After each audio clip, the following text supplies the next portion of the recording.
Alright guys, I'm going to go over a little bit of pivot chart work for your data logs. Data logs from Cobb software specifically, but this applies to really any sort of data log that records RPM, and especially the ones that record things against time where it has an accurate clock. So I'm going to pull up a data log I had earlier, and this is the CSV, and sometimes they come up as just a single field. Not a big deal. Just go ahead and click delimited, click next, make sure comma is selected, and you'll see a preview here where it's all nice and separated into separate fields. Just click finish from there, and then we have a normal looking data log. So first thing I like to do when I know what sort of pull it is trim the beginning and the ends that isn't important. And usually that means at the beginning something less than 0 psi, and at the end where you're just not full throttle.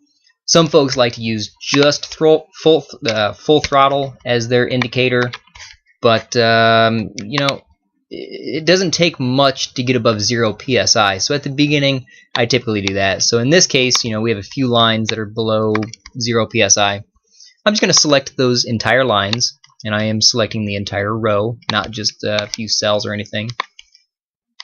Select all of those rows, right click, delete, and they're gone. Then we head down to the end, and in this one, this is a nice one because both boost and throttle position align, if you want to call it that. We have 14.5 psi down to -4, and we have throttle position 75% to 11.7%. So we know that, you know, row 90 and above is not what we want. And sometimes those won't line up perfectly. You'll get you know, boost hanging on for another line or two depending on how fast you're data logging. So sometimes, you know, you need to go beyond the full throttle region, or you know, whatever it needs. So in this case I'm going to delete everything that is not full throttle, we'll call it that. And just highlight delete and head back up to the beginning. So to insert a pivot chart, now that we've trimmed our data, select one cell in your table, just one. Don't have multiple cells highlighted. You'll find out very quickly that it doesn't work very well if that happens. So anywhere in your table, select one cell, go up to your insert ribbon or insert tab within your ribbon, and over here on the left you have a pivot table button with a drop down. Go ahead and open that drop down and select pivot chart. And once you select that, it brings up a dialog box asking you to select the table or range, and you should see that the entire table is highlighted. There's a blinking dotted line that outlines it. And I typically insert them into new worksheets because I end up with lots and lots of pivot charts. And click OK. And then you end up with a blank chart and your field list over there. Now, going back for a second, just in case you forget to select pivot chart, so we go to insert, and let's say you select just pivot table, and it brings up the exact same dialog box. Not a big deal. Let's say you go ahead and go through with it. You insert it into a new worksheet. You click OK. You go to your new worksheet, and it doesn't have a chart on it. Not a big deal, because pivot tables are what, you know, feed pivot charts. So over on your Pivot Table Tools ribbon, in your Options tab, there's a Pivot Chart button. Just select that. And it brings up a dialog asking you what sort of chart you want to insert, and we're going to be working with line charts for the most part. They're pretty handy. So select that, or highlight it, click it to highlight it, and click OK. And then we have a new chart. Easy as that. Now going back over to the first one I inserted, and you know, just to note, I didn't select the chart type on this one, so it's the default chart type. So we'll have to select the chart type a little bit later on, and I'll show you why before I do that. Now, to define your axes, and pivot charts are really powerful because you can have any x-axis or any field as your x-axis and any field or fields as your y-axis. And actually you can have multiple x-axis values. We'll go into that into some later tutorials. But let's define our x-axis first, and starting out, time is pretty useful, but you'll find that RPM is a nice one also. That's what I use more often. But time I usually use to check what sort of data log I'm looking at. And what I did there, I just went up here, and you just drag and drop whatever field you want, in this case time. So I left click to select, drag it down, drop it in axis fields. You can see that changes the chart area just a little bit. And that's your, even though you can't see it in the chart, that is going to be your x-axis. So now for your y-axis, you've got a values box down here, and we can drop any of these. So let's take a look at AFR, actual AFR over time. So I just left click, drag it down, and I drop it in. And we have it charted. Now the default chart looks a little something like this, not real clean. So you can change your chart type over here, and this is in your Pivot Chart Tools Design tab, and change chart type, and you get the same dialog box, line chart selected, click OK. And you can change your chart layout if you really want to. I like this third one over here. It's in your chart layouts. Just click that, and I usually get rid of my title. Makes things a little bit bigger, a little bit easier to work with, not so much going on. Now, if for some reason you click outside of your pivot chart, of your actual chart area, you lose your field list over there. But as soon as you click into your chart, the field list comes back, and then you can modify it as you see fit. Now, if for some reason you're over here and you X out your field list like that, and you don't know what to do, make sure you're clicked into your pivot chart, and over in the Pivot Chart Tools Analyze tab, you have a field list button. Just click that. It brings your field list right back. So yeah, and then you can look at anything over time. It's a nice value. There's rarely duplicated time values. We'll look at that in when we chart things over RPM, but we can pull things out of your values and inject or pulse width if for some reason you want to look at that. Like that little guy right there is probably the result of some knock, and sure enough, it is because of knock. So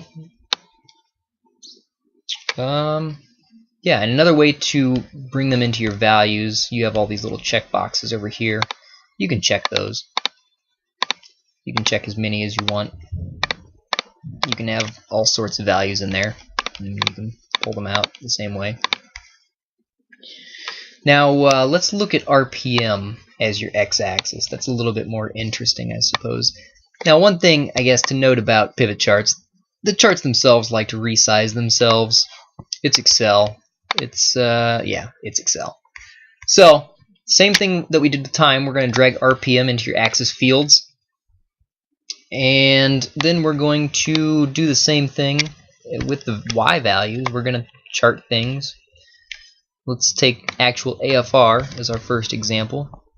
And when you're graphing things over RPM, it becomes a little bit more interesting. It takes a little bit more work to smooth things out, but that's okay. You get these crazy little spikes, and that's because you have duplicated RPM values. And let's just take this last one as an example. And this is a good time to note that if you hover over your pivot chart graph over the line itself, you get a little summary of that exact point and the value at that point. So 6,198 RPM.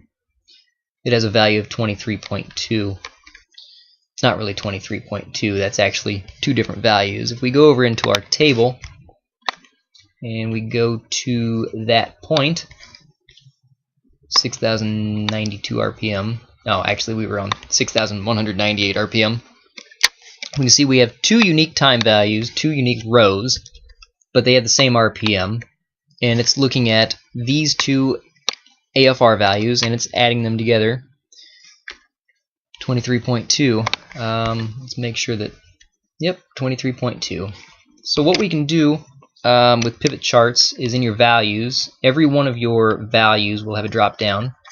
Go ahead and left click on the drop down, go into value field settings, and you get a summarize by value, or summarize values by, and a big list of ways to summarize. Go ahead and click average, and then click OK. And that brings everything together, and it automatically rescales your y-axis. And you can do that for, you know, any combination or any value. Here's boost, value field settings, average. And a lot of time we want to look at, you know, say boost versus wastegate duty cycle over RPM. And so let's just go ahead and drop a second value into, or a second field into the values box. Let's go ahead and turn that into average. And then we have two things charted together, which is close to being handy. But we're only on one y-axis, and you can come up with some pretty big disparities if you want to drop in fuel pressure to these. Fuel pressure is, of course, about 20 times bigger in terms of magnitude. So everything gets charted on this one y-axis. Let's get rid of fuel pressure for a second, and let's turn this into a two-axis chart. And you can do this by just selecting your graphed lines, whichever one you feel like. In this case, I'm going to take wastegate duty cycle just because it's the second one. So left click on it to select it, and well, we don't want to format data point. You want to make sure the whole thing is selected. Right click on it, format data series, and then just click secondary axis. It's the first dialog box that comes up. Pretty simple. So that little radio button, click close, and you have them on two axes. So that's about it. Let's go back to our second one, and just a quick review. We drop RPM into axis fields, and let's drop calculated load, because calculated load is used in, well, pretty much everything. And so this is just calculated load as your y values over RPM. Let me reformat my chart, get rid of this, and there we go. Of course, Excel is resizing the chart. So calculated load versus, say, spark advance. It's your ignition timing. And value field settings, your averages. And there we see that little drop again. That's, of course, due to KR in that one little instance. But this is two things over RPM. Secondary axis if you want to. I don't know. I don't do that a whole lot, just because I can take a look and hover over and see the exact values at that point. But this is now load and ignition advance graphed over RPM. Pretty handy stuff. It's an extremely powerful tool to look at data. So hopefully that helps some of you guys out.